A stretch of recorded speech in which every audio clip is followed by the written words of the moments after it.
Welcome to Lockercode, where football is not just fantasy, but our reality, where you can express your excitement, your tensions, or even frustrations about the games, your team, your league, and performances of players. Let's go!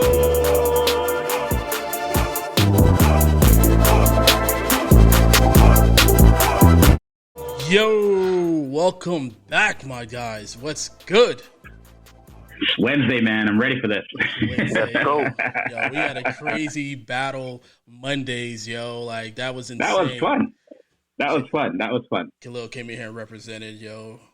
I like what Khalil was saying, man. But that boy crazy. Shout out to Khalil. Yeah, man. Yeah, man. He braved up and show up. So I like that.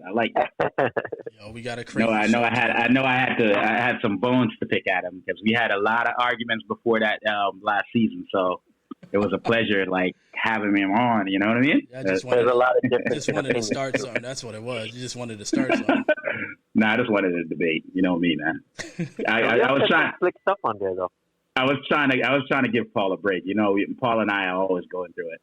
So me and PJ always going through it. So I try to get a new victim. You feel me? Yeah, I feel you.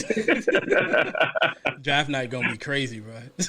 Ooh, that draft night is gonna be crazy. Keepers drop today. Yeah, keepers drop today. We're gonna talk about the keepers later on in fourth quarter around that time. But man, we got a great show with ADPs.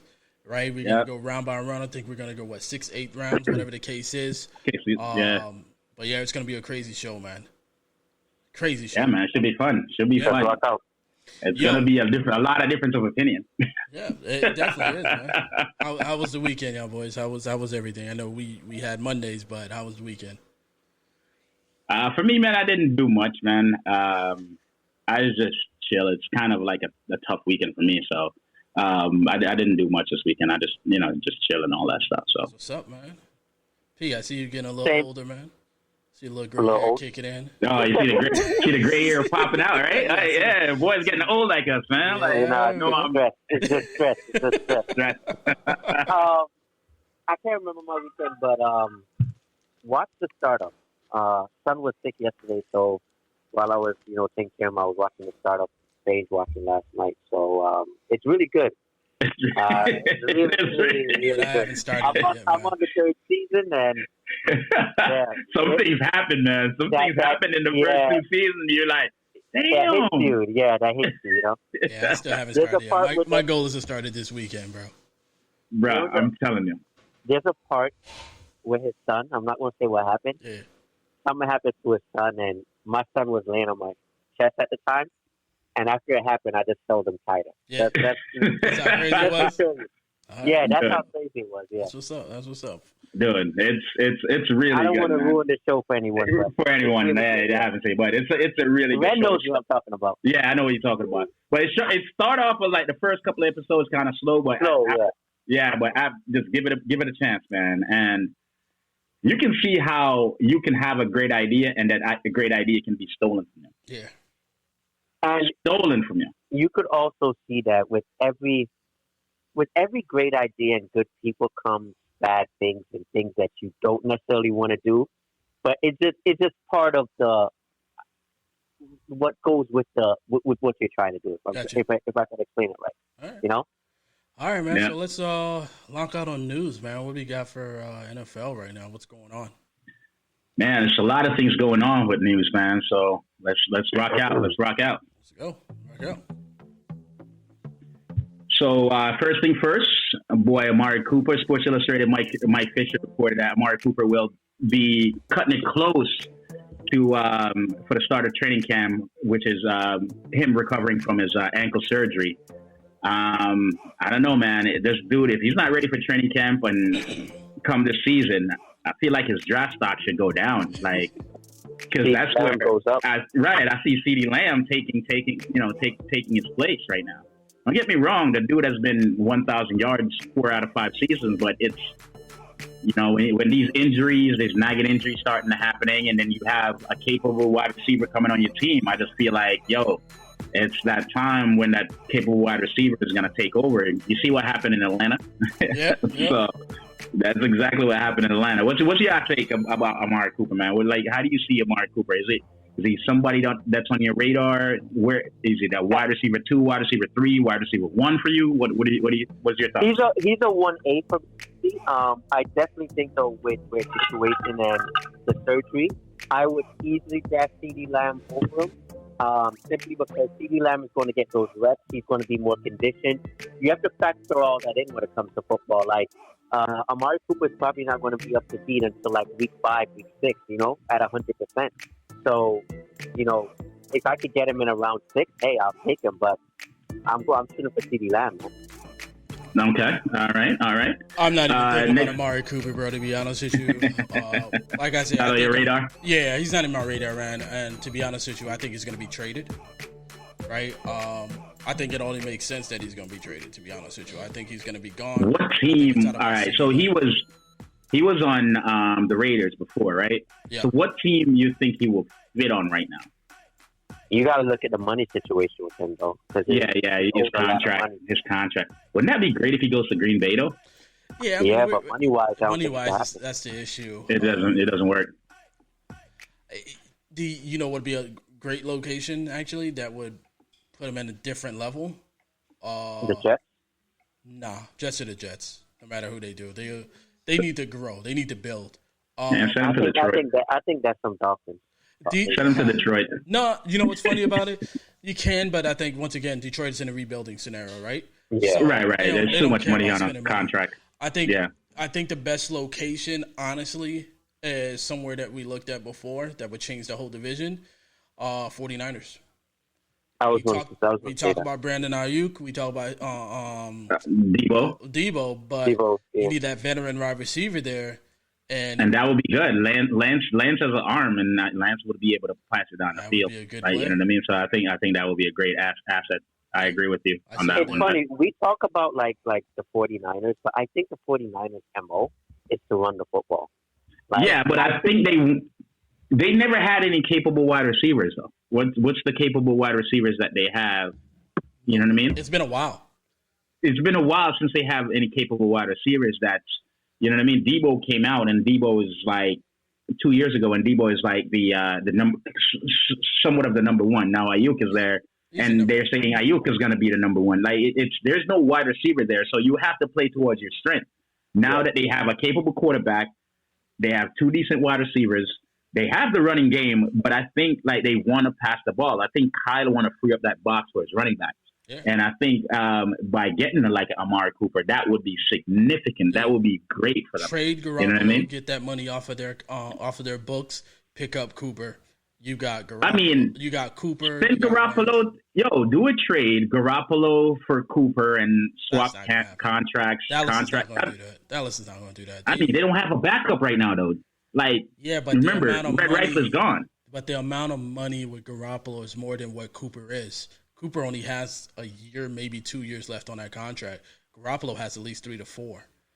It wouldn't make sense. I thought he had less than that. Because he's been there 3 years already. So I thought he had less than that. No, you trade Garoppolo to somewhere else. A different New England. That needed, New England don't want him anymore. So yeah, I mean, but you're able to trade him to a team that a quarterback hungry team, and if his contract is low enough, you can actually release him at the end of the day. It's not like you're going to get a lot of picks from him. So just go in and release it. But I think there's some team out there. Think about it. If my goal is to get rid of Watson anyways, or he's not going to play, Texans. Mm-hmm. Right? I mean, they have Garoppolo go play against, compete against, what's his name, Tyrod Taylor. You know what I mean? That's what I would do, right? But I don't want a Garoppolo competition at the end of the day with the amount of money that he owns going to Cowboys. I think Cooper goes to the 49ers would be good. I think that's a good setup. Kittle, Cooper, Samuel, Ayuk, and with the running back core that they got, Lance, that makes it easier for Lance at the end of the day. Yeah, you only have 2 more years, man. He signed a 5-year, $137 million contract. So they both have roughly the same amount of years on their contract. So I think it would be a good trade. I wouldn't do it. Why? Why not? He's a good backup. If Dak should go down, you have a capable. You're going to have to pay Cooper anyway. So what's the difference? I don't want that money. I already have money issues at that point. Yeah, that's a lot of money. Yeah. I have money issues. That's the whole point of me getting rid of Cooper. I don't want to be stuck. I mean, you can reconstruct him. Is either he tell him he's going to get released or redo his contract. Yeah. But anyways, let's jump into the other news item. Yeah, man. Other news item here is Charlo. This is for you. NFL Network Mike Silver report that there's a lot of trade chatter concerning Dolphins cornerback Xavier Howard. So Xavier Howard's, why? Because he wants more money. He figured more or less he finished as one of the top quarterbacks, and he's getting paid as the 5th cornerback. He's actually even getting less than Jones, that's on the same team. So I can understand. I don't think it's about being the 5th corner in the NFL. I think it's more or less about Jones. Like, hey, I have more interceptions than Jones anyway, so I should get paid for it. I'm locking down the top, wide receivers out there. He is, and I agree with you on that. And I think me and Ren was talking about it in pre-show, is that at the end of the day, he should get more money. And we're talking about incentives, but at the end of the day, we're like, hey, if his incentive is going to be interception, guess what? He's locking down the top corners, top receivers. He's not going to get passes thrown to him because he's locking down the top receivers. Quarterbacks are not looking to throw against a guy that just had 10 interceptions throughout the season, right? That ball's going to Jones. But that's what the Dolphins' strength is right now, is their secondary. Their secondary. Why mess it up? Pay the guy. I agree with you. I think they should pay the guy, man. The reason why I say I'm a Dolphin fan, if the dude has he proved himself. He proved himself last year, right? He 10 interception, that's significant, man. I think he should pay the guy. I don't trade him. There are trade talks about like Dolphins want a 1st-round pick plus additional picks, and a lot of teams are like, oh, I'll give you my 1st round. I don't give a crap. Exactly, because the 1st round is not going to do what he does. What he does, exactly. There's no. So teams I don't think that's Dolphins that are requesting that. I think it's more or less that's what's out there. It's a chatter. It's a chatter that's out there. That's what has to be given. I think honestly, it'll have to be multiple number 1 picks. 1st rounder, yeah. Or 1st-round picks. For me, it has to be at least 2. He's arguably the best corner in the NFL. Arguably. Yeah. I mean, he's top 5. So, he's in the top 5 at the end of the day. Yeah, definitely. Yeah. So, all right. So tomorrow is the deadline for signing anybody that you put a franchise tag on. And the rumor is that Allen Robinson and Godwin. It doesn't seem like they're going to get a long-term contract. I don't think they can come to an agreement to a long-term contract. How do you guys feel about that, man? If you were Allen Robinson, knowing what Chicago just did, would you want to stay in Chicago and get like a long-term deal done? I think this is going to be like a trial year with the new rookie quarterback coming in. Obviously, he's not going to start, so you'll probably see him, I'd say, by week 4, week 5. Right. So if things go well, I could see, like, let's say he's a good, he's a really good quarterback, which I think he's going to be, then I think Allen Robinson should look to stay and, get a long-term deal. What about you, Chief? I'm the opposite of that, man. Listen, you didn't want me before. You franchised me this year again. I'm looking to go. Yeah, at the end of the day, trade me or just let me go. And I want to see what I'm worth in free agency. That's what I would say. And also it's not like Chicago Bears is going to the playoffs or the championship. Go to a team that's going to pay you. Go to a team that you're going to compete to get into the playoffs and maybe even the Super Bowl. Yeah, but we don't know. What if what's the rookie? Fields. What if Fields is like ridiculous? Exactly. What if Fields is like the best quarterback he ever played with? It's not. Like you know what I mean? You're going to have to pay me a lot of money then, bro, because then you know that you really, really need me. But, I mean, if it's one of those things, like the organization did not want to sign me long term. But they didn't want to get rid of him either. No, it's not necessarily they didn't want to sign long term. They probably wanted to sign long term. It's just a matter that he didn't want to stay because he didn't see the future of the franchise as being positive. So if I'm him, I'm looking positive in order to get into the playoffs. If they didn't want him, dude, if they didn't want him, why would they franchise him twice? Exactly. Yeah. Why would they franchise him twice? Like, you know what I mean? Trade bait? No, there's absolutely no rumors about the dude, like them trying to shop him to trade. None. Zero. The fact that they moved up and did everything to get Fields, that shows. I think they're trying to build so he can see that, we have a future. That's how I look at it too, bro. I see it there too, but I don't know. I mean, as a guy that's played with trash quarterbacks, I don't think Fields is going to be trash. Don't get me wrong. But for a guy that has played trash quarterbacks, you're gonna want to be like, I need to get a right quarterback. You're hoping that Fields is gonna be in the place that he is right now to compete. But what if he's not? What if he's not ready yet into? Well, that's why I said it's a trial year. We'll be able to see though. I think this year he's gonna take over by like week 5. Right. We'll see. We'll see what he's made of. Yeah, I agree. What about Godwin? What do y'all think about Godwin? That one's tough. Yeah. Unfortunately, I think Godwin's not going to be here. Yeah, I don't think so.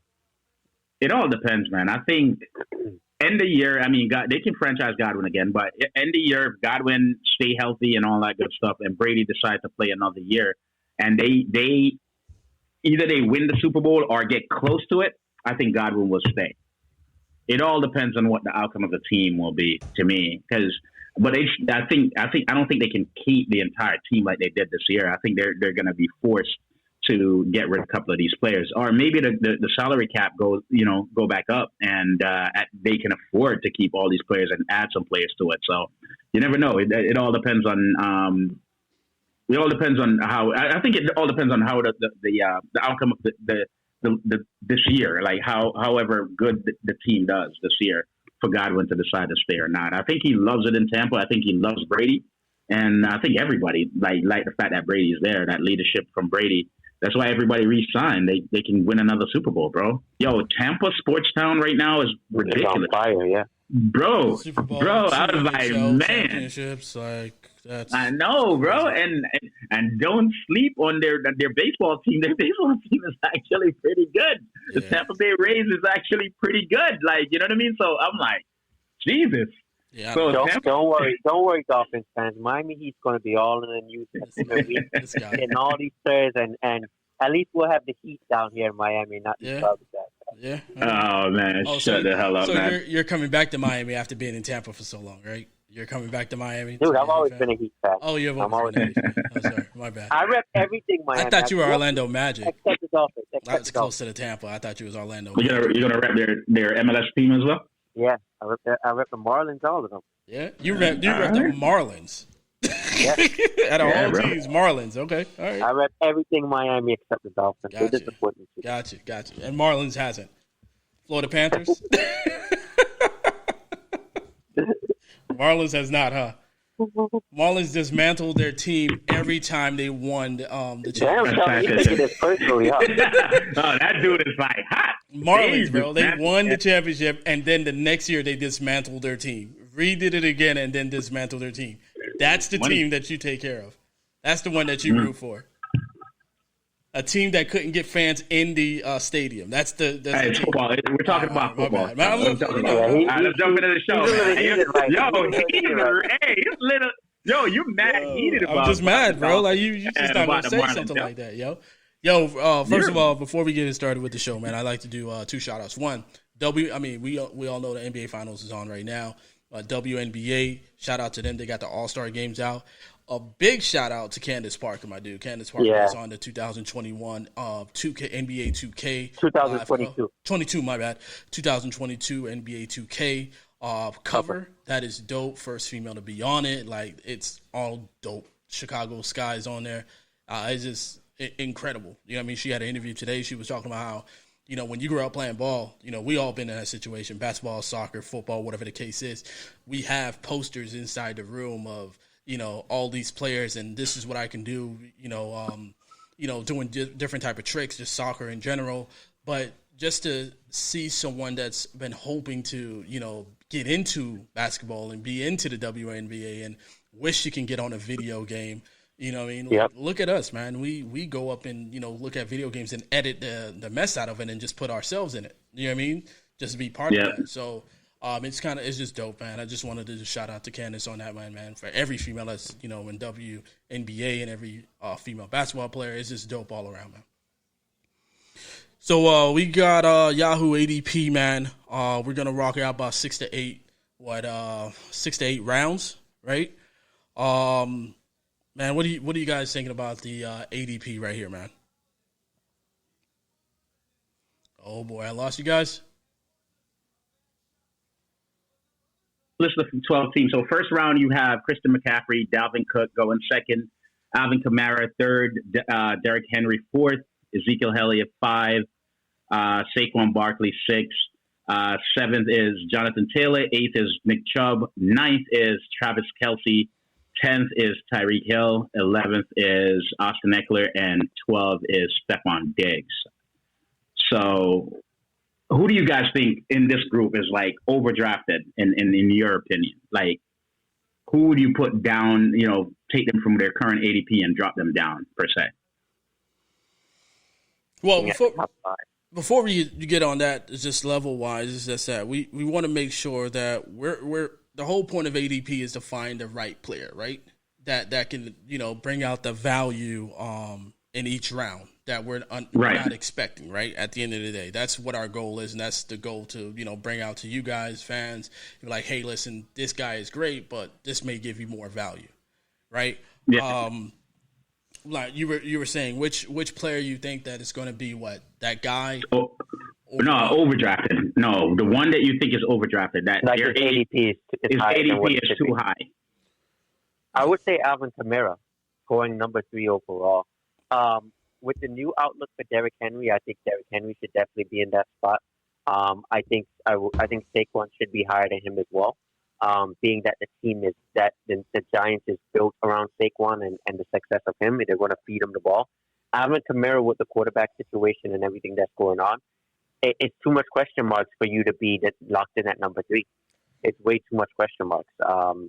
You have a running quarterback, right? And I saw what happened last year, so I don't see why his ADP is that high. I'm 100 with you, man. Alvin Kamara is way too high. I would probably put Alvin Kamara like around 5 or 6. And it's the same points that you brought up. Like, hey, we don't know who the quarterback is going to be, right? And if the quarterback is Taysom Hill, forget it.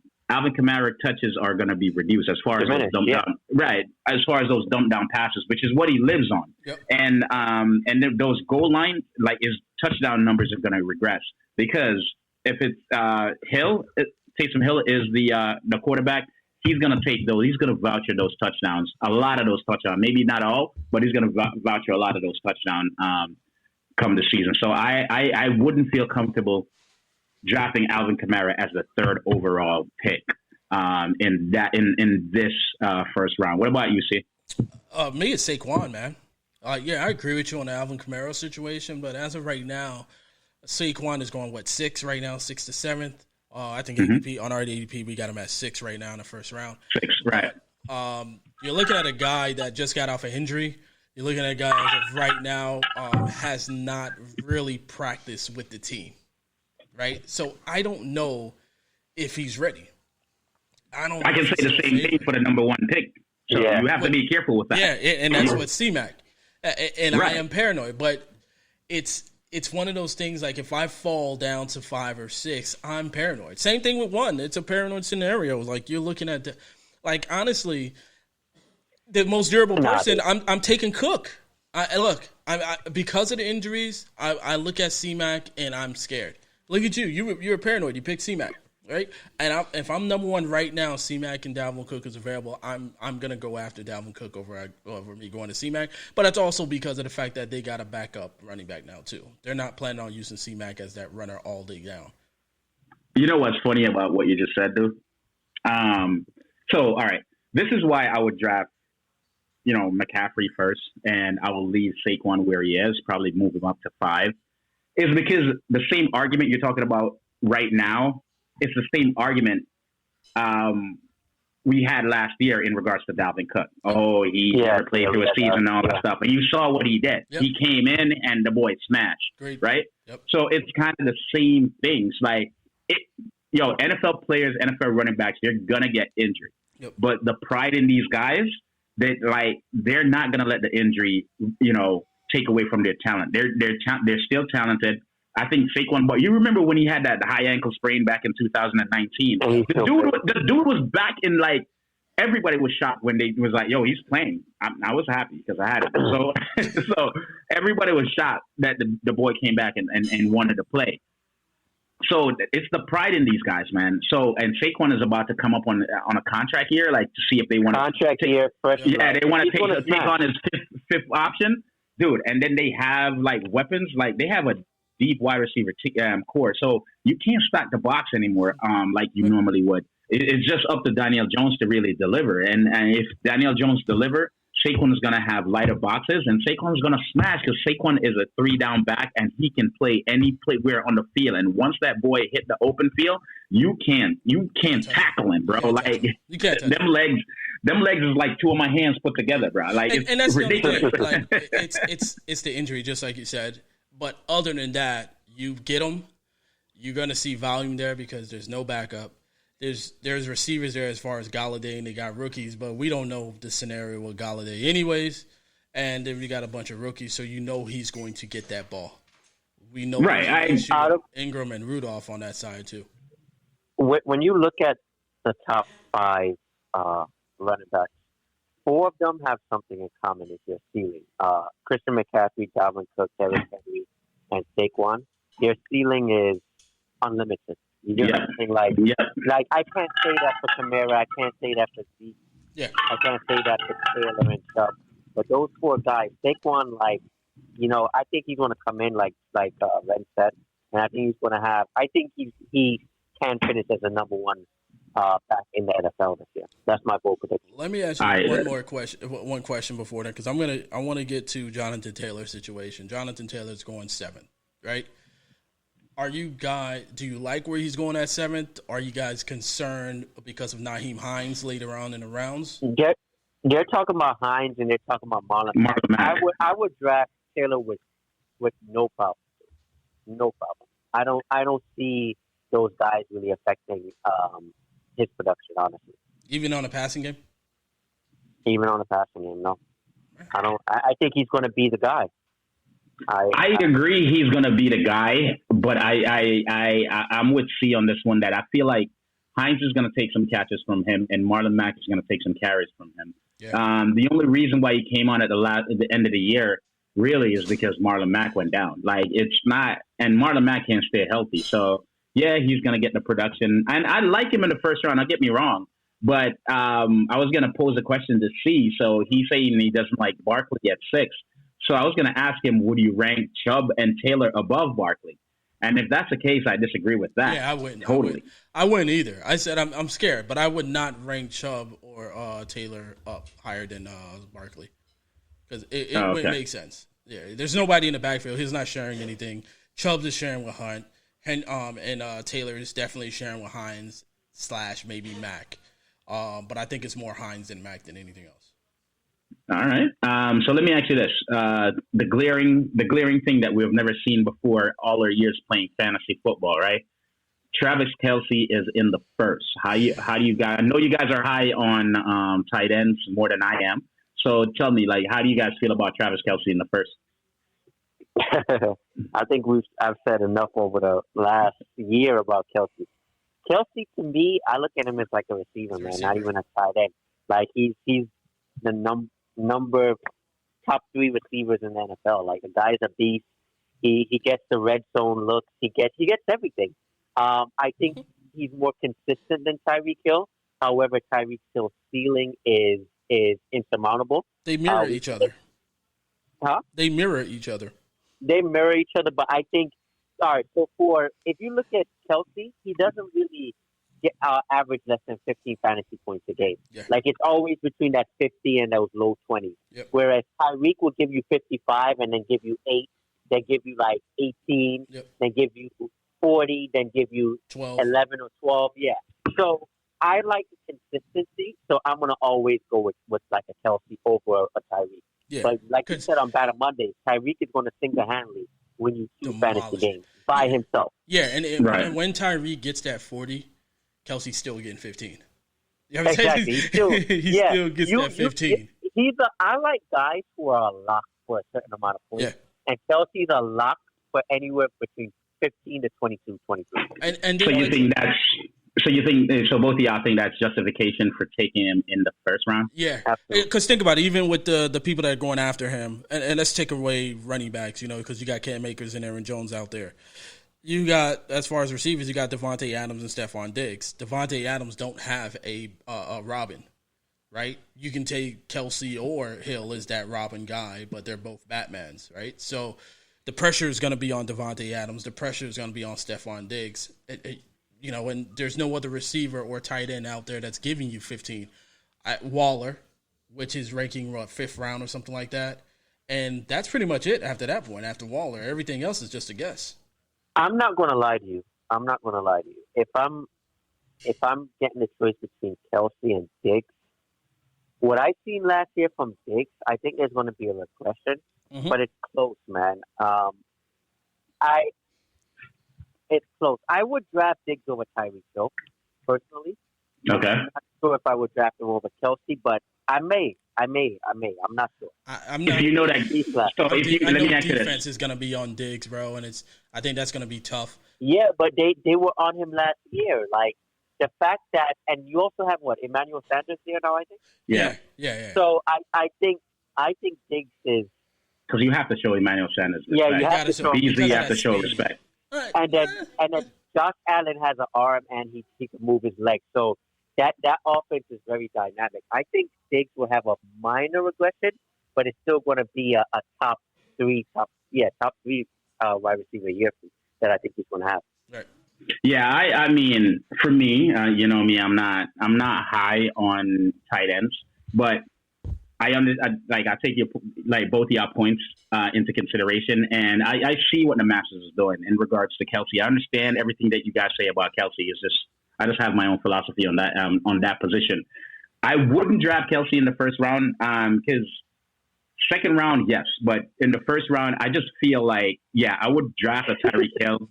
I would draft Stephon Diggs over him, and if God forbid, if we know that Aaron Rodgers is coming back, I'm drafting Adams over him as well. Like, for sure. Like, you know what I mean? Like, those 3 wide receivers, along with the running backs, I would definitely draft over Kelsey. So let me ask you a question, right? Because I don't believe that. You're saying that if you have, let's say you're picking late in the first round, and you have Nick Chubb. We already know, this is NFF, we know who your keeper is. And let's say Kelsey was available. And you're choosing between Nick Chubb, Kelsey, Eckler. No, not even Eckler's gone.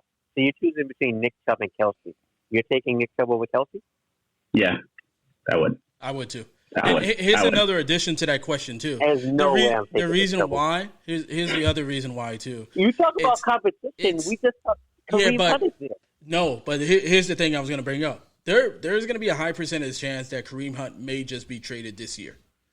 Because it's on his last I'm not even talking about trading. I'm talking about if Kareem Hunt is on the team. Even if Kareem Hunt, if Kareem Hunt is on the team, I'm still taking Kelsey.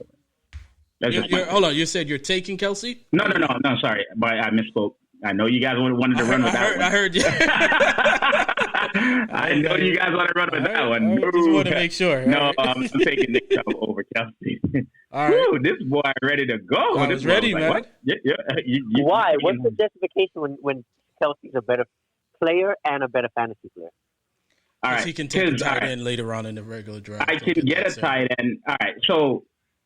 Yeah, but at the end of the day, it's about points. It's about points to get you there. Yes, it's about points. If I take Kelsey, right? This is how I look at it. It's the amount of slots that I have to fill. Yep. Like, I get Kelsey, and Kelsey will be that number one, and I don't have to worry about it. But I need running backs. So if I can get 3 stud running backs in the top half of my draft, I'm gonna take that over taking a tight end. Because I'm going to need those points versus taking him, and then taking Kelsey. I'm going to need those points versus taking him, and then taking Kelsey. You know what I mean? Like, I'm going to need those points versus taking a tight end. Because I can, I'm going to need those points versus taking him, and then taking Kelsey. You know what I mean? Like, I'm going to need those points versus taking him, and taking another running back and then taking like an inferior running back later in the round. I'd rather take the 2 running backs and take because Kelsey's going to give you 15. Kelsey's going to give you 15. Chubb is going to give you 20, 21. Literally, probably every game. If we're looking at point wise, then you're going to see a big difference between Kelsey and Chubb's. 15 and 20, that doesn't add up. Kelsey averaged more fantasy points than Chubb. I mean, you can't look at this year. You can't look at last year because Kelsey plays every year. Chubb. Even Chubb only in the league for 2 years, bro. Yeah. Barring no injuries, Kelsey finishes with more fantasy points than Chubb easily. I'm not even. There's no thought behind it. All right. Well, let's get to the second round then, man. Let's go to the second round, yo. So we got go.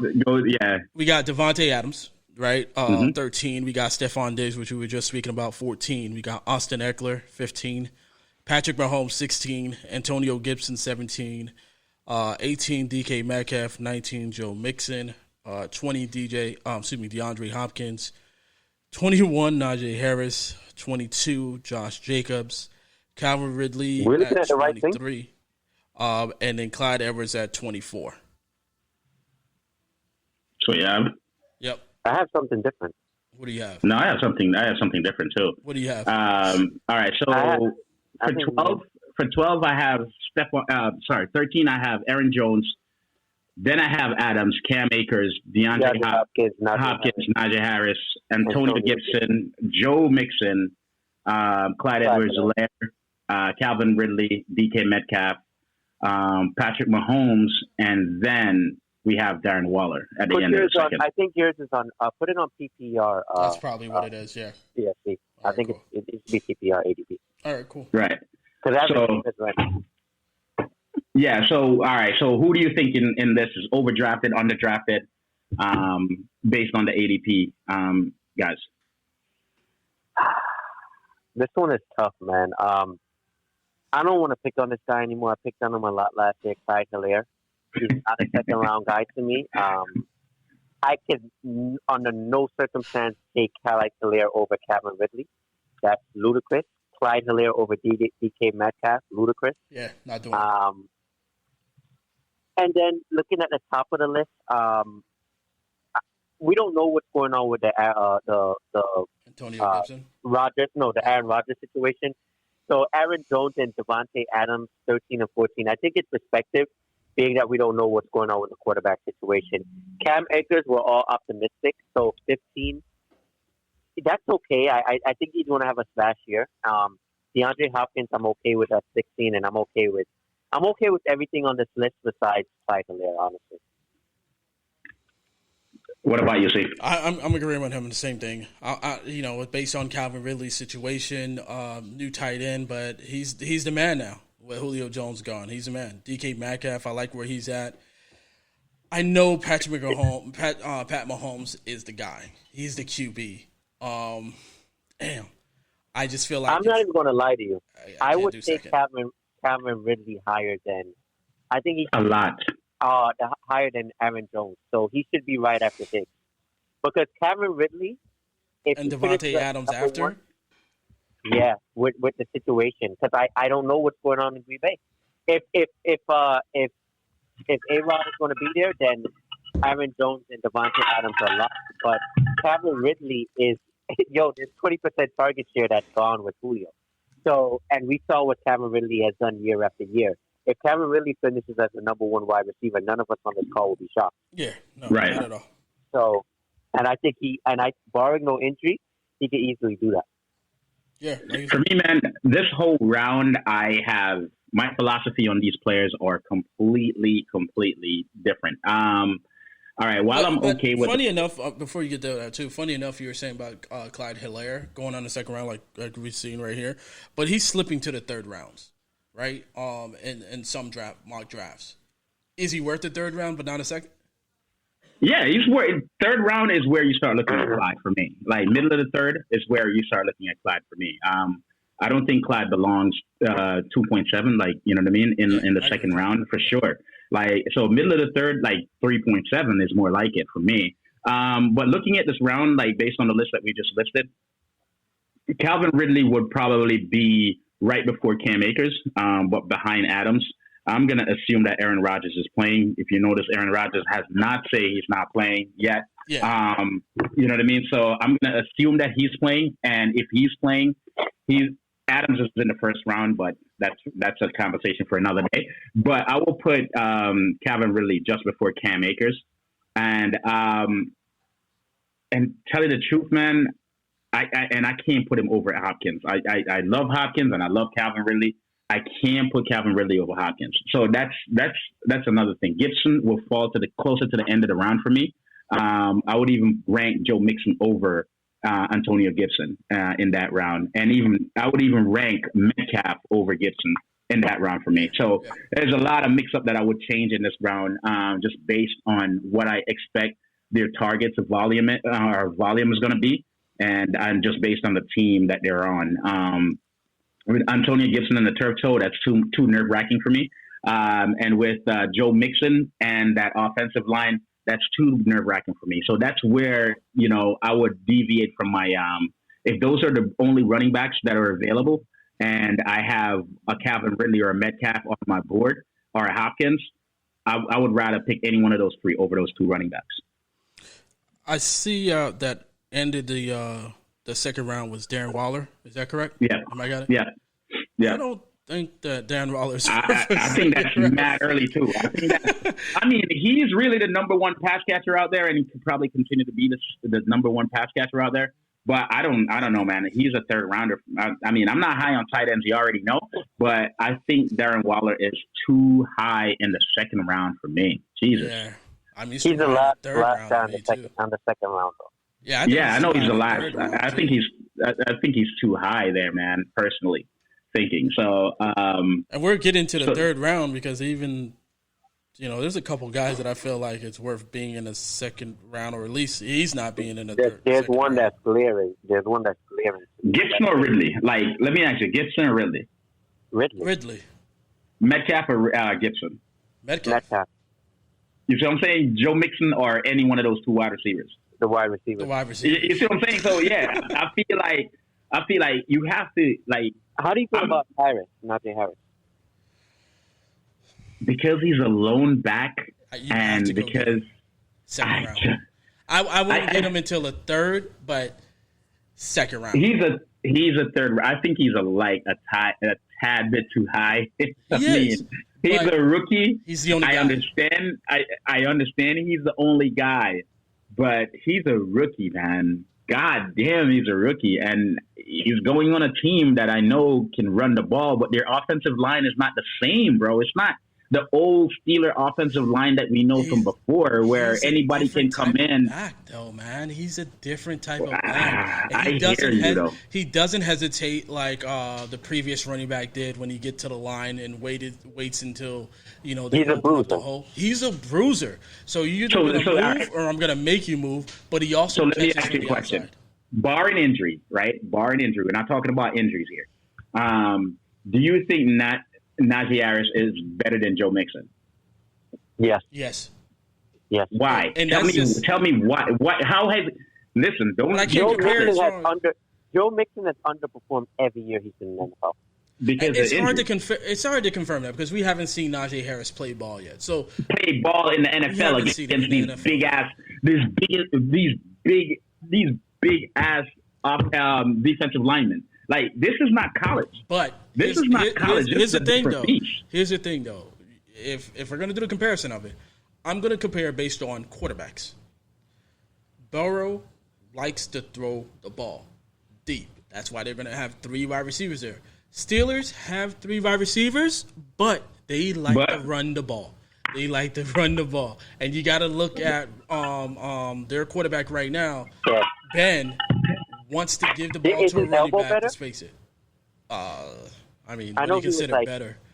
He was out for a little bit. He went through. I think he went through light surgery or whatever like that, and so he's back with no issues. But I don't see Ben throwing deep balls anymore, right? I don't see him throwing 40-yard bombs to Juju right now.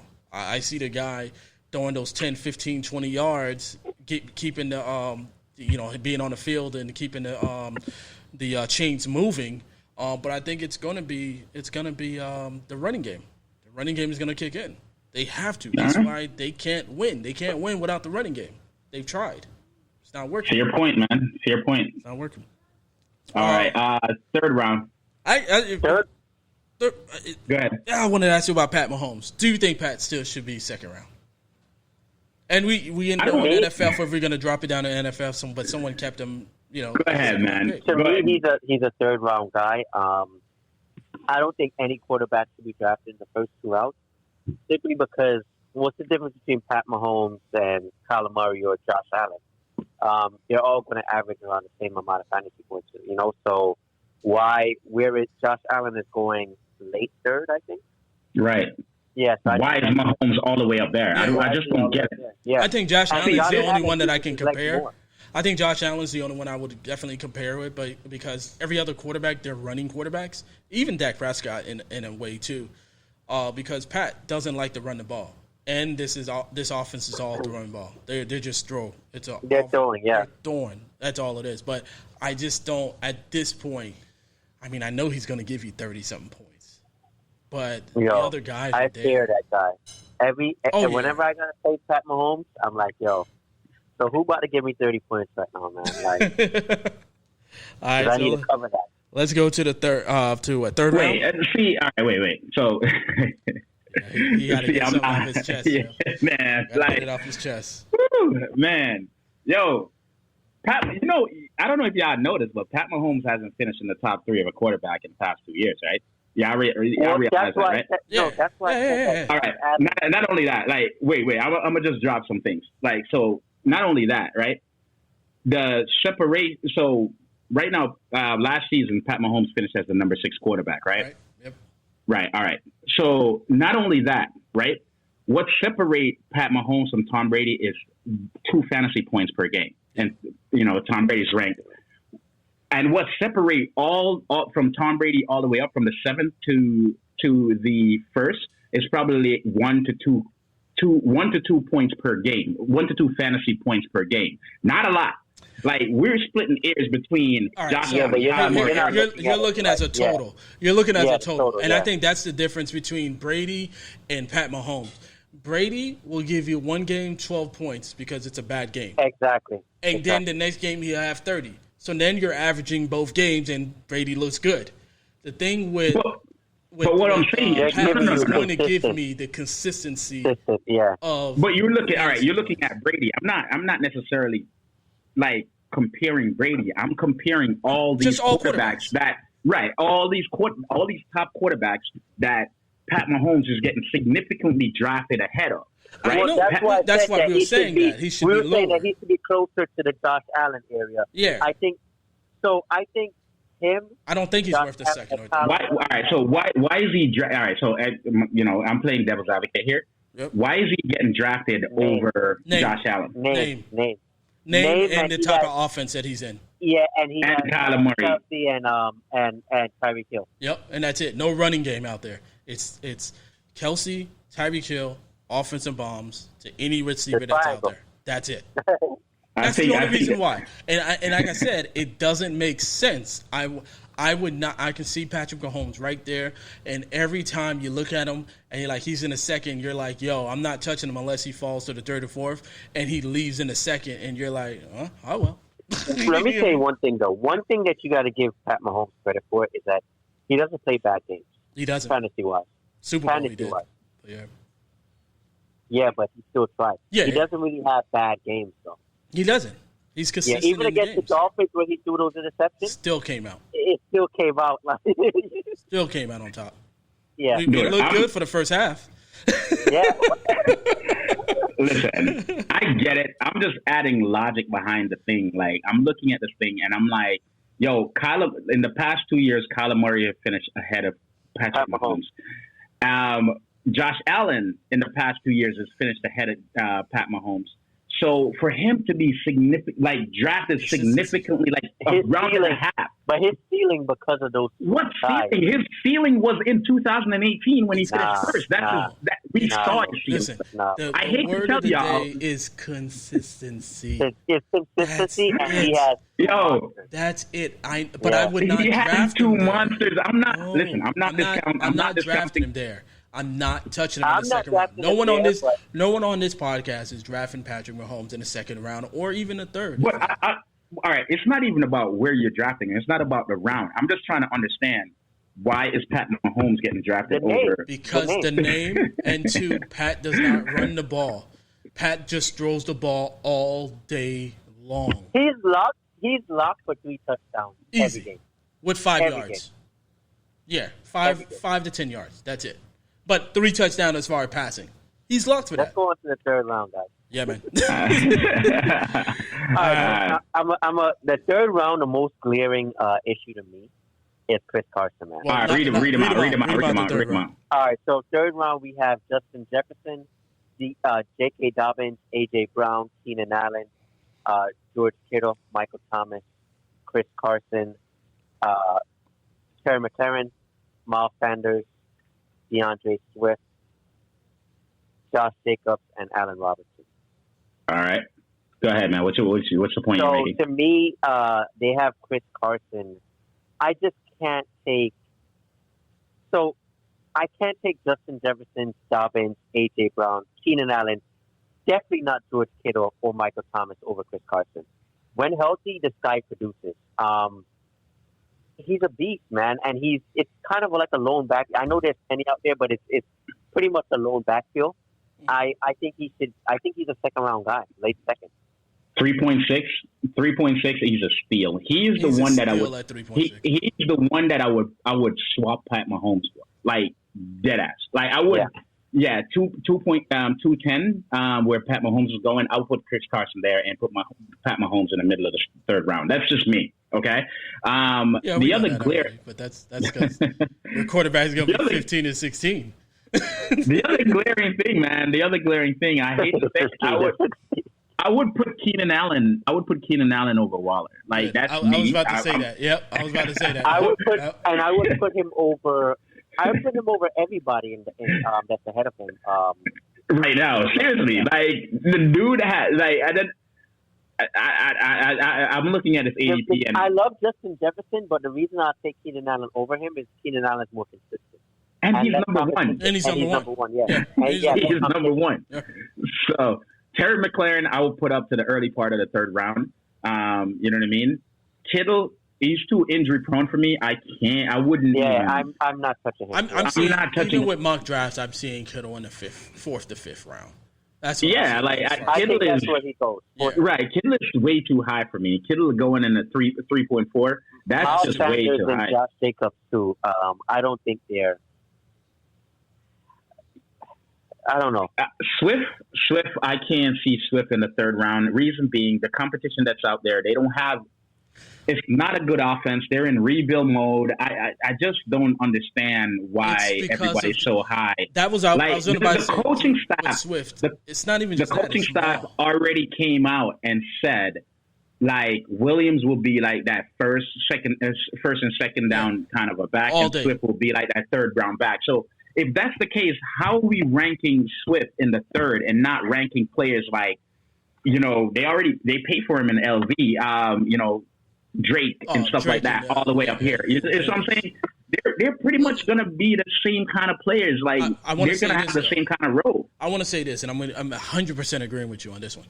Jamal Williams behind Aaron Jones, and Aaron Jones was the man. And Jamal Williams was doing well behind Aaron Jones. He was independent of Aaron Jones. Like, you know what I mean? You can put him in on a flex spot, and he has value. Easy. Swift. And whenever Aaron Jones wasn't in, Jamal had value. Jamal had it. So Swift is not Aaron Jones.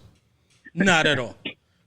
He's Jamal Williams is going to be a bigger person in that Lions offense. And on top of that, there's nobody else there. So he's one of those guys that you can say, yo, I'm going to let whoever pick him in the third round that early, pick him. Mm-hmm. I'm going after Jamal Williams later on in the other round because I'm going to see a better benefit of getting him in the 10th or 11th round later on. the other killer thing that I saw in the third round is the whole Allen Robinson, CeeDee Lamb thing going after Josh Jacobs and Swift. Not at all. And Sanders. Not at all. I'm sorry. If I had the choice between those 5 players, it's Allen Robinson, CeeDee Lamb, and then whoever after. I don't give a damn about the running backs after that. Yeah. I'm looking at that and I'm like, wait, Allen Robinson that has proven year after year that no matter who the quarterback is. And the only receiver out there. And is the only wide receiver out there. And CeeDee Lamb, you already saw what he did with Dak. Him and Dak is on the same page. And now he's even going to have that off season with Dak, with Amari Cooper possibly not being in camp. So it's going to be the CeeDee Lamb show. So their relationship is going to get stronger. Like, I don't understand this. Like, that I'm looking at. And I'm telling you. Man, you already know how I feel about Montgomery. I'm not even going to talk about that. Yeah, Cooper's got in Montgomery. Yeah, that's just a wash itself. Yeah, the fourth. Yeah. The sad thing though, I personally would draft Montgomery over Swift and possibly Jacobs. That's just me. That's just me. I would probably over Swift for sure. And possibly Sanders, man. Sanders after what they did, like I just don't know what's happening over there with Miles. I don't know what's happening in Philly. And then but you have Jalen Hurts, right? You have Hurts coming in, and he's a run first kind of a quarterback. You feel me? Yeah, it's going to be very interesting. And Jalen Hurts is another scenario that we got to talk about. Right. So Sanders, I'm looking at Sanders as like, yo, everything is going to regress on for you at this point. With the amount of running backs that they brought in, that means they're not comfortable with you. And then you have that running quarterback. That's not going to sit well with me. So Swift and Sanders are out of the third round for me, for sure. I'm not even looking at them. And Montgomery, I put over Josh Jacobs. And then Allen Robinson and CeeDee Lamb, I would definitely put over those two. Yeah. Well, CeeDee Lamb is falling in the third? Yeah, in the third round. So he's in the third round. It's 311. So yeah. I mean, I feel like CeeDee Lamb should be up there, bro. Because again, I'm looking at it from the team perspective where Dak is coming back. They already had a short relationship going. Now Dak is going to have the entire training camp with him, and there's a possibility that Cooper and his injury won't make it to training camp. So that relationship is going to be even bigger, and like more stronger, I should say. And that's where I think CeeDee Lamb will catapult like a lot of these wide receivers that we're picking. So let's go to fourth. We got Josh Allen. No, we got Yeah, fourth. Beginning of the fourth is Josh Allen. Yeah, fourth. Beginning of fourth is Josh Allen, Kyle Pitts, Julio Jones, Myles Gaskins, Mike Evans, Kyler Murray, Cooper, Robert Woods, Mike Davis, Kareem Hunt. I guess and James Robinson. James Robinson, right there. We're averaging around there, right? So, who's the biggest guy that jumps in mind? Like, wow, he's in the fourth. Like, why is he there?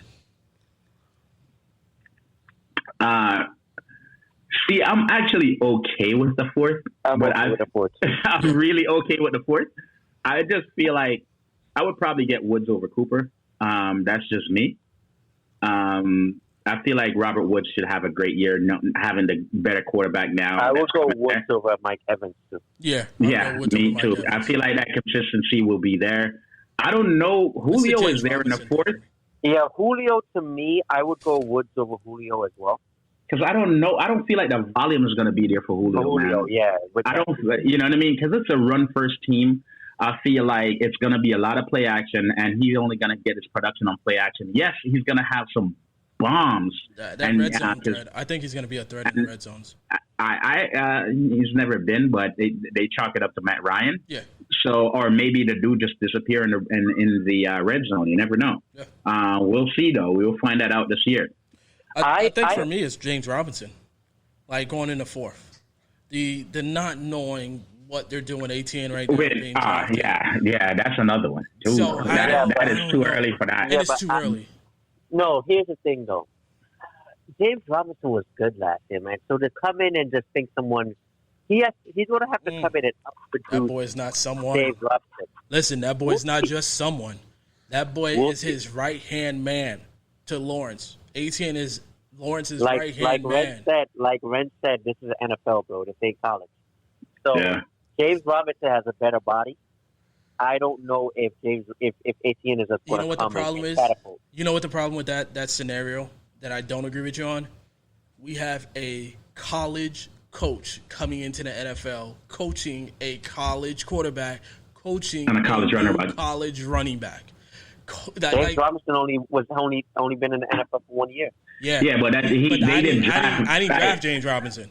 I didn't pick him up off of free agency. I didn't do none of that. I picked up Etienne and Lawrence together. See, James. All right, so I think Etienne's definitely gonna eat into James Robinson a lot. You don't draft.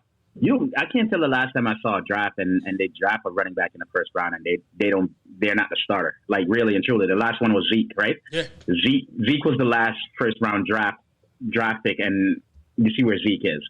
So I expect Etienne to have some value there. And if we're gonna put Kareem Hunt in the fourth, right? Why wouldn't Etienne be up there? Like, you know what I mean? He was drafted in the first. I know the unknown of the rookie is the question. You know what I mean? But I think Etienne should be close or right behind that in the fifth or whatever. The player that I feel like everybody is like downplaying is Chris Godwin, man. Like I know he was injured. The dude had his finger injuries, like fractured fingers and all that stuff.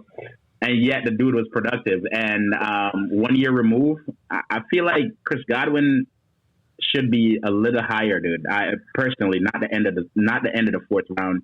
I would draft Godwin over Hunt for sure. I would draft Godwin over James Robinson for sure. I would probably even draft Godwin over Cooper for real. Like that's where I am. Like so, I feel like Godwin deserved to be in like the middle of the fourth round. That's just my take. I know there's a lot of mouths to feed out there. There's a lot of mouths to feed in Tampa. Jesus, there's a lot. There's a lot, bro. But so that's why Evans was like, I'll do it before Evans with Woods because there's too many mouths to feed. There's so many tight ends out there, bro. But they were all. But this was the thing, though. There's a lot of mouths to feed, and we said this last year. They were valuable, but they were all valuable, right? But you agree with that? To win the Super Bowl, yes. Not as a fantasy. But they were valuable. Like Evans was valuable. Like there's a lot of players that were valuable, and you don't think so? Like, listen, you get Evans one game, he did well because they're catering to him. Brady's catering to him, but Godwin didn't do well that game, right? I mean, like, you know what I mean? So it's not like they're both getting fantasy points at the same time. They're not, right? So it's either Evans is getting a plethora of that, and Godwin's not. Gronk is not. Their tight ends are not, so you can wash their tight ends away, right? And at the same time, you were trying to figure out who was starting with Fournette and Ronald Jones at one point. So go ahead. I'm sorry. Another guy that I'm higher on in this round is Mike Davis. If he's the lone back for sure, I'm high on that boy. Yeah, so I think Mike Davis should be higher in round 4, early round 4. But it's a good round for him. That's what I'm saying. It's a good round for him. Should be a little bit earlier. But who would you skip over to put ahead of him? I'm taking Mike Evans over everybody that's ahead of him in round 4. Over Cooper, over we're not going to talk about the quarterback here, but over Cooper, Mike Evans. Would you take him over Montgomery? Yeah. Montgomery was going in the third. So would you take him over Montgomery? Yeah, I probably would too, man. So realistically, Mike Davis shouldn't be in the 4th round. He really should be in the third because he has no competition. Until we see some competition, yeah, I agree with you. Right. I think he deserved to be in the third. To be honest with you. Well, let's go to the 5th round. We got Thielen, right? Yeah, Thielen, Prescott, Kupp, Lamar Jackson, Mark Andrews, Raheem Mostert, Deante Johnson, Travis Etienne, T.J. Hawkinson, Kenny Galladay, Justin Herbert. I have no comment. And DJ Moore. Who do you guys see that's like, ugh, why? Why are you here? I'm okay with Adam Thielen. Adam Thielen will probably be higher to me in the 4th, honestly. I think Cooper Kupp is at a good spot. Yep. Mark Andrews in the 5th, maybe late 5th. Yeah, I agree with you on that. I like the Raheem Mostert being in the 5th. That's being the lone running back, but there's a potential chance of injury. It's kind of like a good There's spot. a lot of question marks in this round. Kenny Galladay is a question mark. That's why I was going to say, yeah, Kenny being there. Etienne is a question mark, and Deante Johnson, I think, is too high. Yeah, this is the round where you consider what amount of risk do you want to take. And Justin Herbert, by the way, is a little too high for me in the 5th round. I think he can fall because now I'm saying, which I haven't even seen Stafford yet. So I'm really saying Justin Herbert is going to be higher than Stafford right now. Like, I know the potential threat of throwing the ball, but man, Stafford has a higher ceiling than. Yeah, I'm not taking Justin Herbert in the 5th at all. Yeah, I can't. Yeah. Yeah, that's kind of high. This is the round that you really start taking on risk and considering the risk that you're taking on, right? When I look at this round, I still don't know what's going on with Galladay, right? No. Why did Galladay sit out the entire season last year? I still don't know. Thielen is ranked the proper place, like in the top of the top of the 5th. I agree with that. Cooper Kupp, I'm cool with. Mozart, the dude is too injury prone. So you have to consider the risk that you're going to take on Etienne. You see where he's going right in the 5th round while James Robinson is going in the 4th. This is just the round of the risk. And this is how I would rank these players. I'm going with Thielen minus the quarterback. I'm going with Thielen, Cooper Kupp. Probably go with Mark Andrews, then Deante Johnson, and then I don't even know at that point. It's all DJ Moore at that point, and then everything else is just risk. With DJ Moore, DJ Moore is only there with who? Who was their second receiver? Robbie Anderson. Robbie Anderson. Right?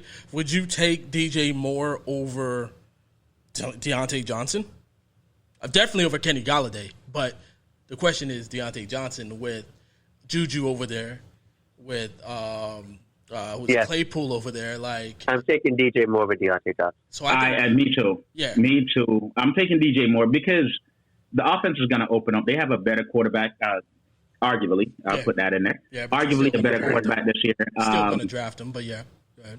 And with if McCaffrey comes back and plays, that's going to open up a lot of play for DJ Moore. And you have DJ Moore play down the field a lot, the intermediate area. And I think what's his name, Sam Darnold has the arm strength to go ahead and get him the ball. So you have to pay attention. They're going to have to pay attention to McCaffrey a lot, and I think DJ Moore is just going to get back into it. I feel like the mere fact that McCaffrey was out last year is why DJ Moore numbers went down. But you're going to have to pay attention to DJ Moore to McCaffrey, man. So I think DJ Moore, that play action, DJ Moore is going to eat on that. That's just my take. My other question is, we know Robbie Anderson is out there now. His quarterback is back. He's that deep threat. DJ Moore or Robbie Anderson? And I think Robbie's coming in the late rounds. I think Robbie Anderson offers more value. Yeah, and the familiarity with the quarterback. But I'm not sure if he's necessarily better. Better, right. But he offers a better value. I'll always take. Yeah. All right, so let me ask you guys a question. In this round, who do you think has the most upside, minus the quarterbacks? Who has the most upside in this round? In the 5th round? Yeah. Adam Thielen and Raheem Mostert. What about you, C? Thielen and Cooper Kupp. Okay. I'm definitely Thielen for sure. I don't know, man. I like ATN too, to be honest with you, but yeah. I feel like Hockenson should have a ridiculous year because there's absolutely nobody else out there. Yeah. That's just me. Well, that's a good one too, because the other thing is that we got to look at is their offensive coordinator. The offensive coordinator, right now I can't name his name, but he was the actual head coach for the San Diego Chargers, and he was more of 2 running back committee and tight end, which was Hunter Henry always getting the ball. Gates always getting the ball. So right. He's the offensive coordinator for the Lions, and so your expectation is that T.J. Hockenson is going to get the ball, especially when there's no other receivers out there. He doesn't have Keenan Allen. He doesn't have Mike Williams out there. He has a bunch of rookies and other vets out there, so T.J. Hockenson should get the ball.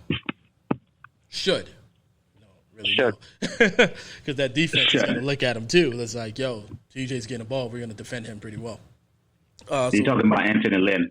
Yeah, Anthony Lynn. There it is. Yeah, Anthony Lynn. Yeah, Anthony Lynn. Yeah.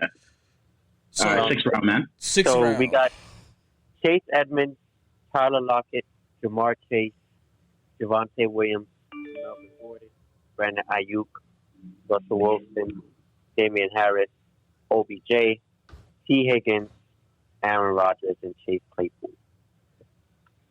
Man, there's a lot in this round that I don't agree with, right? Yeah. I mean, if you look at this round, right, you have Javonte Williams and Melvin Gordon going back to back. Yeah, that's kind of weird. Yeah, like, it's going to be one of them taking the reign, right? Javonte Williams showed great in college. He didn't play last year.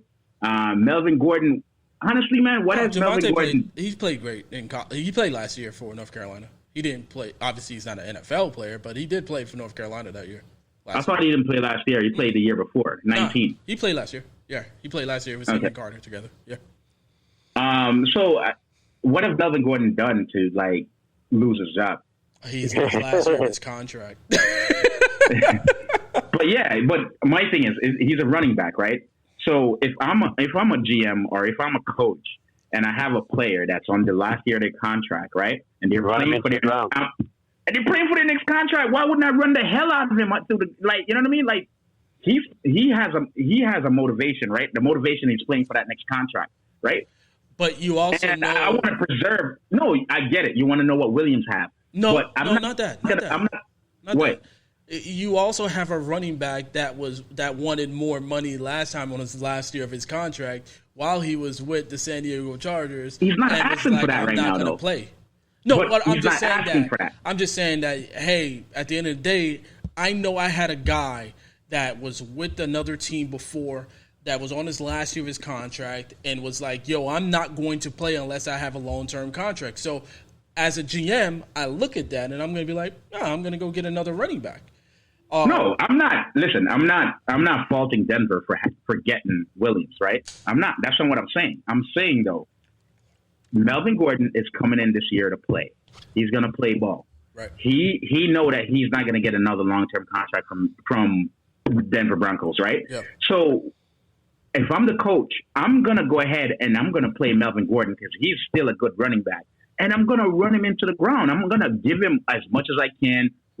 Use Jamal Williams as a relief, get him some experience and all that stuff. But I'm still gonna run Melvin Gordon, bro. Yeah. That's just my take on it. I got you. And they haven't said, done, or anything. No. And he's suspended first week. And he's suspended first week. So yeah, Javonte Williams has that first week to go ahead and set the world on fire. I get that. Like, he has to set the world on fire with that. Boy, if he gets that 1 week. Yeah. I think the other one too, before you get into the 7th round, the other guy, I mean, obviously we got a lot in the 6th round, but Damian Harris, New England, even at a 6th round pick, I'm not picking him. Like, why are you here? He wasn't there. Like, he wasn't there before last week. The end of last week, beat writers came out and say Damian Harris is going to be the number 1 running back in New England. I don't care. It's New England. I don't care, bro. I'm not touching him. They never, from knowing New England, they never run 1 running back. On it's paper, always 3. He's the first running back. Always 3. It's always 3. And with Sony Michel still there, with White still there, I'm not. You can tell me he's number 1 or he's a starter. Yeah, he's a starter, or he's number 1. Yeah, he's going to get more carries than all of them. But it's not somebody that I'm looking at. I'm even considering or anything like that. Nope. Yeah, I think should be higher too. Oh yeah, definitely. Yeah. So I was about to get into that. So all right. So T. Higgins and Jamar Chase is going in the same round. Yep. And Tyler Boyd is way down. Okay. That's what I don't understand. I don't understand the Tyler Boyd situation. I don't understand. Like, they had a chemistry. Don't get me wrong. They had a chemistry last year, Joe Burrow and Tyler Boyd. Tyler Boyd is that slot wide receiver, and he plays that position well, and he's going to get volume. Yep. So I would rather take Tyler Boyd over T. Higgins. I don't know what T. Higgins' game is going to be with Chase being there.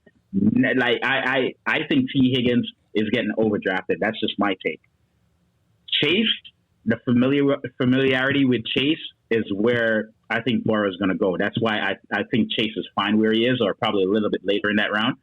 But I would definitely choose Tyler Boyd and get that value on Tyler Boyd versus taking T. Higgins, because I really think Jamar Chase is going to be that down the field threat. Yeah. And in the slot, there is absolutely no competition. I think Chase is going to be everywhere. I think he's going to be everywhere. There is absolutely no competition for Tyler Boyd in the slot, and that's going to be his bread and butter there. My scariest thing is that if Justin Jefferson did what he did last year, and Chase was out a year in college, and we still said Chase is better than Justin Jefferson, there's going to be a problem in Cincinnati. Yeah. Yep. No, it could be. No, I agree, but they still don't have a line. They don't. Yeah. They don't. And Chase doesn't need a line. Chase don't need a line. Burrow is coming off that injury. I agree. I would have never got Chase if I was their GM. I would have got an offensive tackle because he's my future. And they didn't do that, so they may be a potential chance we may see another quarterback. I expect the first 3 to 4 games, Chase is going. Burrow's going to be a little scared. Being careful with his leg and all that stuff. And I think he's going to get pressured. He's going to get pressured so much. That's where your Joe Mixon. And that's where it's either Joe Mixon or Tyler Boyd, where he has to get rid of that ball real quick. Yeah. Yep. Yeah, I don't think T. Higgins is going to be able to finish this route all the way down the field and all that stuff. All right. You see what I'm saying? That's just my take. Chase Claypool, too inconsistent for me. Yeah. I just don't know yet. Yeah. And honestly, I think. And he plays the long ball. And if somebody brought up the point that, hey, what's his name is not going to pass the ball long, and Najee Harris, Big Ben is not going to pass the ball long. You can see he fell off at the end of last year. I had him on 2 teams, so he fell off at the end of last year. So I don't expect, Chase to have this monster of a year. He may have some good success in the beginning of the season, but I don't think he's going to have a consistent season for me. Yeah, it's going to spread way too much. It's going to spread too much. I think the winner out of all the receivers, it's going to be Juju this year, and he's going to be a steal. He's going to be still in the draft because he's falling down low. Where would you rank Odell, man? Where would you put Odell before we get into the 7th? I think that he's an early 6 or late 5th. He's before Brandon Ayuk. He's before Melvin Gordon. He's before Javonte Williams. Chase Edmonds, I need him to fall a little bit more. I need Tyler Lockett before Chase. I need Jamar Chase before Chase. And I think he falls right there. All right. I know we're going to jump into the Lockercode mail, but I'm looking at a couple of players down at the bottom here, and in the 7th round, that I will definitely take a bunch of players from the 6th round and rank them behind these players. Yeah. Like DJ Chark, I will definitely take Claypool. I would put Claypool way behind DJ Chark. And T. Higgins. And Damian Harris. And Damian Harris. I just don't understand it. I'm looking at why Damian Harris while you have Michael Carter available, who's definitely going to be the starter there, with no other running backs out there to steal it from him, right? Dude. Devontae Smith is a character too that can go in there. I think my issue is I know you're high on Logan Thomas, Ren. Yeah, he's a question mark for me. But you're high, and I know why you're high on him because you look at what Fitzpatrick did with Gesicki. So I can understand that. Features tight ends. He features tight ends. Yep, I can see what. You got Noah Font, back in Tampa, you see what O.J. Howard and Brate did. You can, Gesicki did. So I expect Logan Thomas to have some success. I think so. David Johnson is in the 7th. So David Johnson's in the 7th, and you got Dallas Goedert behind him, James Conner, Juju, DB Samuel, Robbie Anderson, even Kenyon Drake is behind David Johnson, and the Texans have 4 to 5 running backs over there. Melvin Ingram, who else? Who else is out there? The biggest miss that I see, or the biggest value that I see, is Tyler Boyd going in the 8th round, and David Johnson is going in the 7th round. I just don't understand that. Yep. Can you explain that to me? That is crazy to me. We don't even know if David Johnson is going to be the first running back out there, considering how many running backs they brought in. I don't think he is. You feel me? Considering how many running backs they brought in, and Tyler Boyd that has sure volume, that that is not injury prone. Like the dude plays 16 games consistently. Like, why would I pick David Johnson? David Johnson hasn't shown me anything in 3 years. Yeah. Yep. Yeah. All right, man. Nothing. Let's get to Lockercode mail, man. We got 4 questions here. Right, had to get the top 4. Should I keep Jonathan Taylor in the 8th or Justin Jefferson in the 14th? Woo. Yeah, I know. Told you. Oh, hey, you want me to answer that one? Or? What? I know I'm you're gonna going to take- pick Jonathan Taylor. Yeah, I'm I gonna would go. say Jonathan Taylor in the 8th. They're both super value, but Jonathan Taylor is like, what, a number 1 pick? So, It's not only that he's a number 1 pick. You got to understand the position, the scarcity of that position. The running backs, it's hard to get good running backs. So if you can get a first round running back in the 8th. Yeah. That's phenomenal, man. Like that's phenomenal. You can always find a Jefferson-esque kind of wide receiver in to substitute for Jeffries that you're going to lose. So I'll definitely take the running back more than the wide receiver. The wide receiver depth right now is ridiculous. If you look on every team, it's like at least 2 viable wide receivers on every team. Like seriously, other than Green Bay, but but everybody else, nobody else has at least 2 viable wide receivers. All right, who's the better first round pick, Austin Eckler or Travis Kelsey? Austin Eckler. You chose Eckler? I'm going to go Eckler. I'm huge on Eckler. He catches and he runs, and he's the only guy there. I think he's going to have a massive year. At bold prediction, I think he finishes top 5 running backs in the NFL. I'm right there with you. That Eckler will be my steal. I actually want Eckler on my team. If I can get Eckler, I want Eckler too, but I know I'm not. He's going to go in the first, bro. He's going to go in the first. Yeah, he's going. I don't see Eckler getting in NFS going into the second round. I don't either. But he may slip. You never know. You never know. You just never know. But Eckler is. I'm high on Eckler for sure. I think if Eckler can stay healthy for the entire season, he already has a relationship with Herbert, and the dude catches and the dude can run. The dude is fast, and so just the amount of volume, the sheer volume that he's going to get, Justin Jackson or Kelly is not going to take those carries from him. We haven't seen Kelly sucks. Yeah, you know what I mean. So I expect. Yeah, you said he wasn't that guy? I said you're mad. Oh, yeah. So I expect Eckler to just like be a flyer. Be a beast. Yeah. All right. So who do you keep, J.K. Dobbins or Henry? J.K. Dobbins. J.K. Dobbins for the same reason Ren said about the scarcity of the position. It depends on the round. It all depends on the round. No. It all depends on the round. The round matters. Well, the question was really J.K. Dobbins or Deante Johnson. Yeah. J.K. Dobbins. Yeah, I'll definitely take a J.K. over Deante. All right, for sure. Here's an interesting one, and I kind of know why they asked this question: Austin Hooper or Mike Gesicki? Gesicki for me. Gesicki for me. Even though he let me down last year. Gesicki for me. I like. It was him with a quarterback. This is why I say Gesicki, right? When you look at Cleveland Browns, right? Cleveland Browns has at least. They have 3 tight ends that's viable, right? And if Baker doesn't pass the ball, it's a run-first offense. OBJ is coming back. So the volume going to Hooper is going to be minuscule. Like the dude is probably going to get 4 targets a game, and he catch 2. So there's no way I'm going to go with Hooper. On the other hand, I saw that relationship between Tua and Gesicki starting to develop.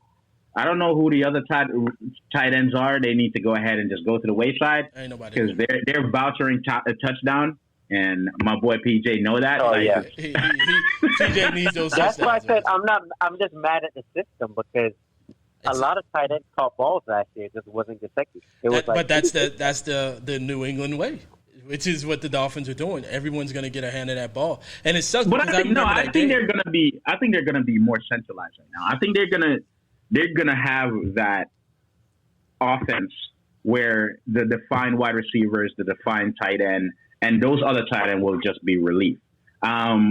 Gesicki is way too talented to he's very. to, I agree with you. to take him out of the game, man. I think this year you're going to see a different Miami Dolphins offense. I think the issue was that Gesicki was not a good blocker. So the problem is that if Gesicki's in the game, because they was going in and out, Gesicki's in the game, he's there to catch the ball. So they had to work on his blocking skills because now, he has been working on, now you just don't know, hey, is Gesicki getting the ball or is the ball getting thrown to him or he's just a blocker right now? And I think that's where, I agree with you, this season you're going to see a different Gesicki playing on that field. You're going to see a different quarterback. That was the last question from the mail? Yep. And then I want to ask you guys a question before you go, though. This is somewhat of an ADP. Waddle or Smith?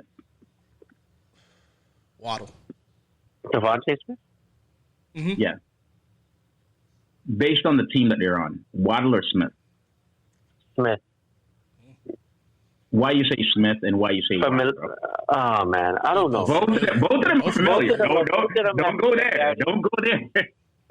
I think that I think the Dolphins have too much weapons. I think that's why it would be Waddle, because Dolphins do have a lot of weapons, but they can move around their receivers everywhere. And I think Waddle's the type of guy that is you can use him in different plays, and he's going to get yak yards. Because they're going 3 rounds apart. Yeah, it's big. It's significant. Who's higher? Smith is higher. They're going 3 rounds apart.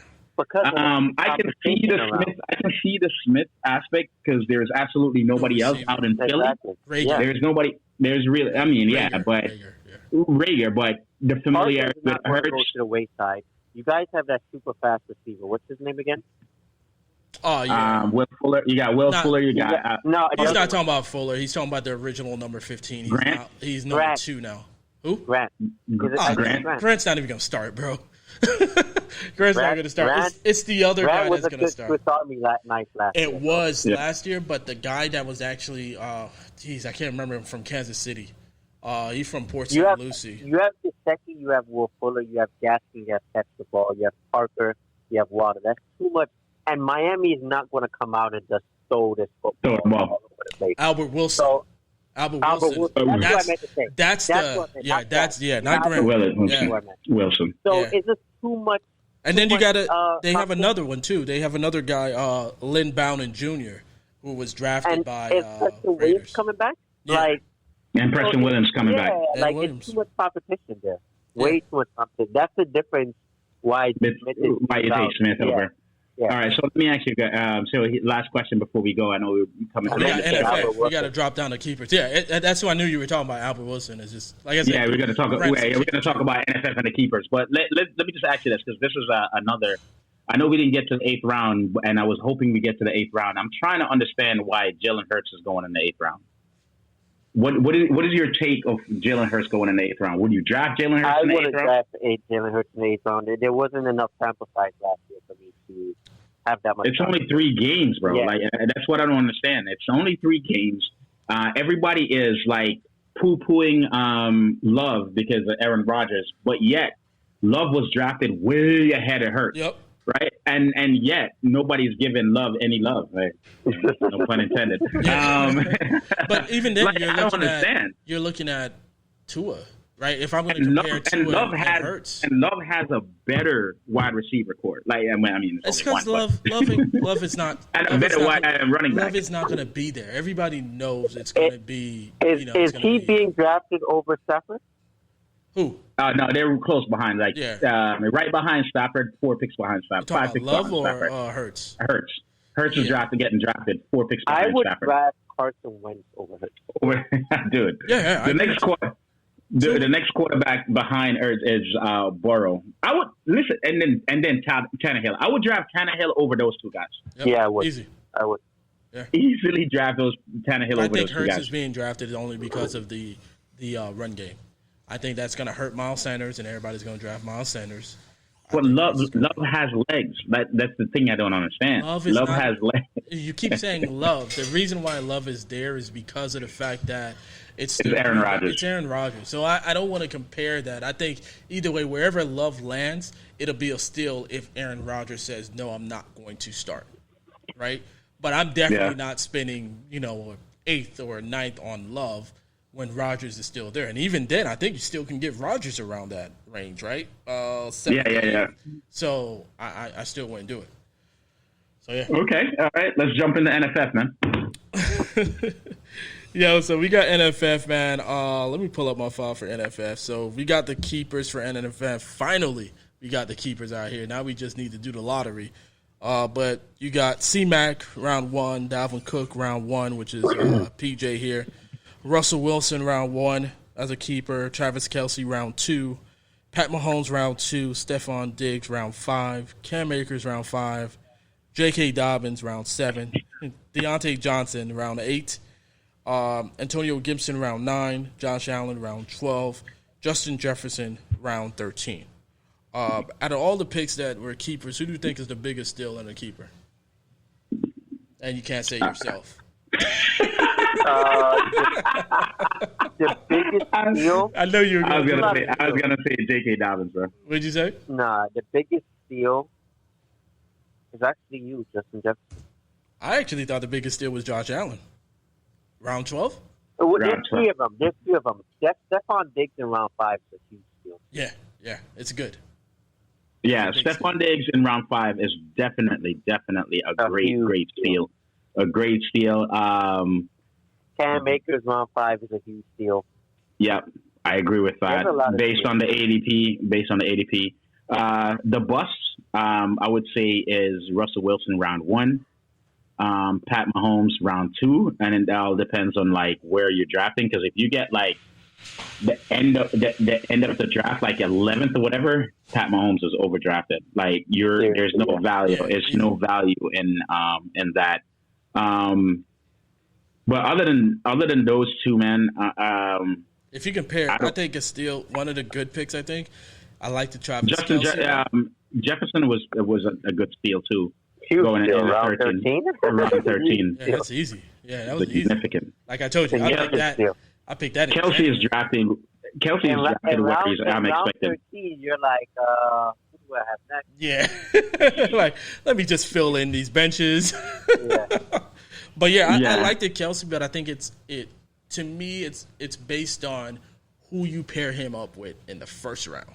That makes sense. This is where a couple of these we can't even say they're steals. Yeah, we can't even say they're steals or not until we know what the draft order is, right? Yeah, of course. Because the draft order would dictate if these are steals. Yep. Because if come the draft order and that person keeping Kelsey has an early pick, that's a significant steal for him. Significant steal, yeah. Right, because now he can go ahead and get that running back in the first round, like a Derrick Henry or a Zeke or a Saquon or somebody like that, Jonathan Taylor, and then have Kelsey in the second, and then he's going to have that early pick in the third, and he can get that killer wide receiver or another running back at that point, and I think that's a good base for his team.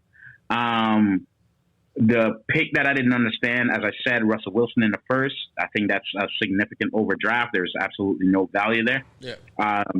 But the dude makes a playoff every year, so I can't question. You cannot question him. Yeah, I can't question that. But he did add other values there that he could have. Yeah, he has Waller for 10th or something like that, something crazy. Stephon Diggs in the 5th is a significant steal. Yep. And as you know, Jefferson in the 13th. McCaffrey and Cook can be a steal based on your draft position. Can be a significant. But the thing is, McCaffrey, right? If you don't keep McCaffrey, he's going first overall. Easy. So if you keep anybody else, it's what extra value were you expecting to get? Because McCaffrey is the number 1 player. Why wouldn't you keep the number 1 player? You have to keep him. Yeah. You have to keep him. Same thing with Dalvin Cook. He's a number 2 player. The only other value you can get is McCaffrey, right? Yeah. Regardless of where you're drafting. So what's the point? What's the point of giving him up? You know what I mean? Unless there's a big digression with McCaffrey this season, that's when you question it. But I think you pick them up. You just keep them no matter what. Yeah. So, I mean, I think everybody picked their player. Deante Johnson, what do y'all think about that one? I would have kept Dak from that team. Yeah, I would have kept Dak from that team. But because Dak was what, in the fifth or sixth round? Fifth round. Fifth. I mean, there's no value there. It's just necessarily even. He's getting a little bit of value on Deante because Deante is going fifth round. So he's getting like 3 rounds of value on Deante. But I don't know, man. I think it's just an issue. Like I said, I mean, it's the quarterback. I mean, the wide receivers that are out there is too many of them. Yeah, he has a lot of competition. He has I consider this to be competition as well. Ben Roethlisberger arm, like the dude got weaker and weaker as the season go along. So, what kind of production are you expecting from Deante? Deante, I mean, see a lot of slants happening. Right, him keeping Deante in the 8th is Deante can either be his 3rd wide receiver, which is significant. Yeah. You know what I mean? Which is going to be significant. That could be his 3rd wide receiver. So, I can see the value there. So, I have no argument there. Could be his 4th too. To be honest with you, because we got 4. Yeah, it could easily be his 4th, but there's going to be a lot of players available, man. Yeah, a lot of, especially the wide receivers. Yeah, it's the running backs that we got to be. The running backs, quality running backs is where it's going to hurt a lot. But I'm not going to, and I think a lot of people are going to force the running back issue, and I'm not going to do that. I'm not going to force it. I already told you. I'm drafting best available. Yeah. Best available. Yeah. If it's not there as a running back, then I'm not going to go. I'm going to go to receiver. It doesn't matter. Second round is not. If the running back that I want is not there, I'm going receiver. First round, I got a first round. I know I'm going to have a running back. Hopefully. Thinking about CD Lamb, I'll take CD Lamb in the 3rd round. I'm not even going to lie. Yeah. Easy. There is only one place I cemented that I have to get a running back. One round. And it's the first round. Yep. Other than that, I don't care. The question is just where in the first round are you going to fall in that you're just going to hope? And you know what? And it all depends on what. Where in the first round? Because there's 9 people in the first round, right? 10. That's 9 or no 9. 9 people drafting. There's 9 in the first round. And we we're have breaking that down. 3 first round keeper. Yeah, and I hope the first 3 has like 1, 2, and 3. Yes. Remember, PJ's in the first. We'll know if she does it on a Zoom. PJ is going to be the first one off that call. Like, yeah. No, I'm getting an 11th to 12th round pick. I want you to get 1, 2, and 3 so I can fall between 4 and 6. Like, I'm good with 4, 5, 6, or 7. You know what I mean? Just to be able to get one of the top 4 running backs that's going to be running backs, and then I'll deal with the second round. Can we trade picks? No. I think we should have a vote on that, man. Like there is no. What am I going to trade? What am I going to trade? You mean just saying, hey, I want the 11th and 12th? Let me ask you a question. What if I have the number 1 pick, God forbid, and one of you guys have the number 7th or 8th pick? I should be able to trade that. That's what I'm trying to say. But why would I take that with a keeper? Because realistically, I'm still losing the 1 because we have a keeper. You're not losing the 7th. You're losing the 1. So, no, I understand what PJ is saying, but the reason why there are no keepers is because it wouldn't make sense, though, is what I'm saying. Because realistically, like, think about it. If I got the 7th, right, and I trade with you for your first, you're gone. Your first is Cook, right? So it's gone. So I'll still keep my 7th in the first round. So when the second round comes around, I don't get back in that middle. I get all the way to the end of 24. Why would I trade with you? There's no benefit. What if you want? Okay, but what if you want a Derrick Henry or I wouldn't be able to get it because because your original keeper would be stuck at Cook. I can't trade you. You can't trade what round you lose your keeper in, right? So you should be. Oh, you're right. You see what I'm saying? Like it wouldn't make sense. You're right. Yeah, you're right. It wouldn't make sense. So you end up losing if that's because I lose my keeper regardless. Right, you're going to lose your keeper, so you're not going to get anything at 7. You're right. My bad. We got to tell you to lose it anyway. Yeah, and you would win that one actually. You get 2 first rounders. All I need. Just keep your fingers crossed. That's all you have to do. 12. Just keep your fingers crossed, man. Just keep your fingers crossed. That's all. I need you to get like 1, 2, or 3, my dude. Nah. I hope 10, the 11, best. or I 12, hope for the best for you, but I need and I'll 9 see people to get 1, 2, and 3. 10, 11, and 12, and I'll see what you guys in a second. playoff. I need Yo, 1, 2, 3, yo. It's not even a bold prediction. It's a guarantee right now. I know I'm making a playoff this year. Yeah. Like it's not. I'm guaranteeing it. Like that's where I'm at. Like Okay. I am definitely making a playoff this year.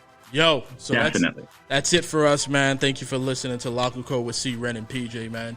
Be sure to check us out on Lockercode.com for all your fantasy needs, sit and starts, waiver wire pickup, matchups, news, and more. Check us out on Locker Code, Twitter, Instagram, Facebook, etc. You know what I mean? Shout outs. My boy say no shout outs. No shout outs. I ain't got no shout out this week. But yeah. Yeah, man. I'm just. Oh, shout out to the commish. Shout out to the commish. Yeah, we got that keeper locked down. Getting that keeper, and I think she said she's gonna do the draft order this weekend. Yep.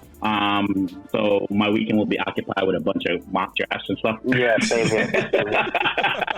So that's where I'm gonna be. I'm not even gonna lie. If I get an early pick, I'm not doing shit. Yeah, I figured as much. Yeah. All right, man.